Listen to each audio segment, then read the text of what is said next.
Welcome back. Today we are going to be taking a look at the Torin 8, specifically the wide model. The main reason I picked this shoe up is because it's one of the few wide options that Altra has, the other being the Lone Peak 9, which I have reviewed. I've taken about 50 miles total running and walking in this shoe, so here's my honest take. Oh, hi Frankie. First impressions.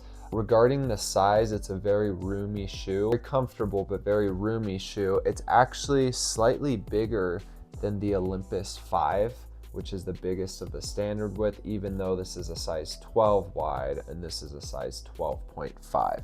Now, right out of the box, the shoe felt very comfortable. It's good and snug across the midfoot, the heel, soft from the midsole, and we've got a nice roomy classic Altra foot shape. The heel cup, it is very sturdy, but it is a metal heel cup, and so depending on your foot shape, some may find it slightly uncomfortable or rubbing up on that Achilles. Going on to the comfort and cushion, starting with the midsole, we do have the updated EgoMax midsole. It offers a really comfortable ride. It's slightly on the firmer side, but enough softness that your foot doesn't fatigue or it doesn't feel hard with each step. It is important, I noticed, to get the lacing down right. I did initially when I was breaking the shoe and get a little bit of a hot spot, but just in this area, the material's a little bit firm, almost scratchy. So that is something to be aware of. Now the upper is very comfortable, it's soft. It does keep pretty warm. It's not the most breathable, but I haven't had the issue of my foot feeling like it was overheating during a run. The tongue is lightly padded. It is not gusseted, unfortunately, but there is enough lacing running through it that slippage hasn't been an issue there. Now, as far as using the shoe, great for road running, walking. It might not be the most athletic option, especially for anything with lateral movement. The midsole does wrap up a little bit across the outside and the inside, and so that does kind of keep you somewhat secure in there, but it's definitely not going to be enough for if you're playing tennis, basketball, any of those kinds of sports where you're cutting side to side. So that would be one use case that I would not recommend this shoe. As far as the outsole goes, there's really nothing crazy going on. It's not a Vibram option, it's just Altra's standard road outsole. It does have some good grooves in there that keep it grippy enough on pavement. I also use it on trails and it does the job great.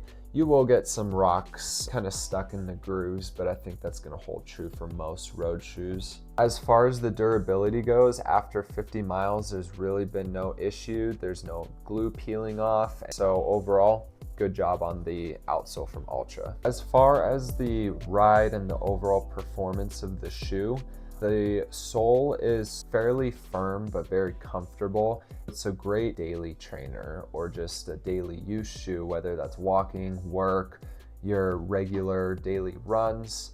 Compared to something like the Topo Cyclone, which has the P-back sole, we're gonna get a lot more springiness out of something like this, good for speed work, your faster tempo runs or races.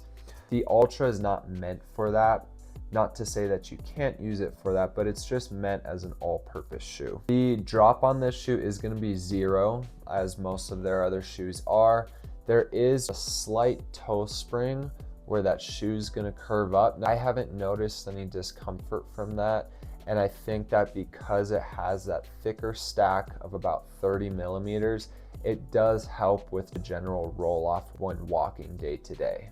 As far as the durability goes, this shoe's gonna hold up really well. Altra usually states that their shoes will get between 300 to 600 miles, and I do see this being on the higher end of that. After 50 miles, I really can't see much wear and tear other than just some light wrinkling across the upper and the sole.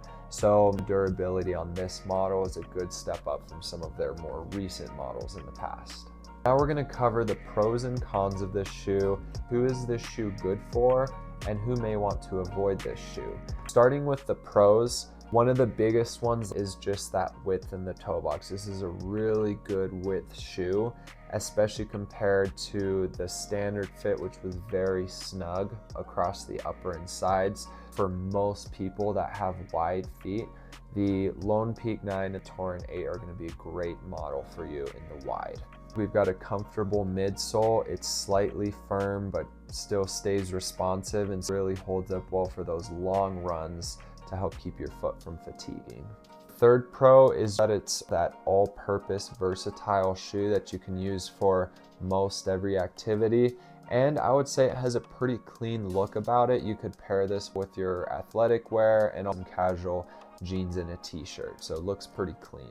Moving on to the cons of this shoe, this was similar to the Lone Peak 9, is that there's only one color option in the wide, and so that's going to be the black. That's one thing I talked about in my review of the Lone Peak 9, is that I do wish they would expand the colorway options for those wide models. The second con is that stiffer heel cup.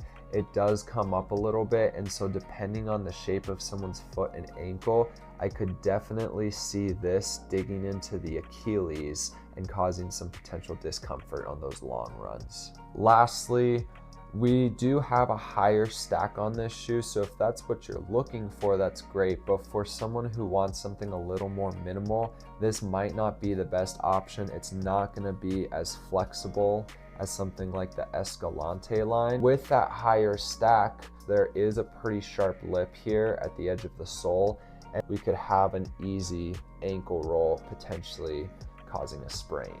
Who is this shoe going to be good for?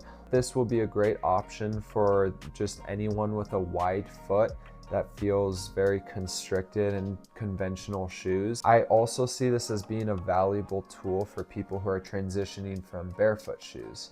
If you're having a hard time being able to get your runs in or get your daily steps in using something minimal like a Vivo Barefoot or a Zero, you might find the Ultra a great middle ground to help you ease into the fully barefoot shoe. For long distance runners who want that zero drop option, this is going to be a good option to keep you protected and give you that cushion for the long runs. Who is this shoe not going to be good for? Someone who's been using and running in barefoot shoes for a while, they might find this stack height to be a little too excessive. If you're someone looking for a stability shoe, this does not offer much stability in the arch. And for those who are transitioning from an 8mm shoe or more, so that will be more common with Nike, On Cloud, those higher stack brands, this might be an excessive drop to start with. You may look at the Ultra's Experience line instead, which has a 4mm drop and could ease that Achilles into it a little bit easier. I really like this shoe, and I think that it's a great option for most people.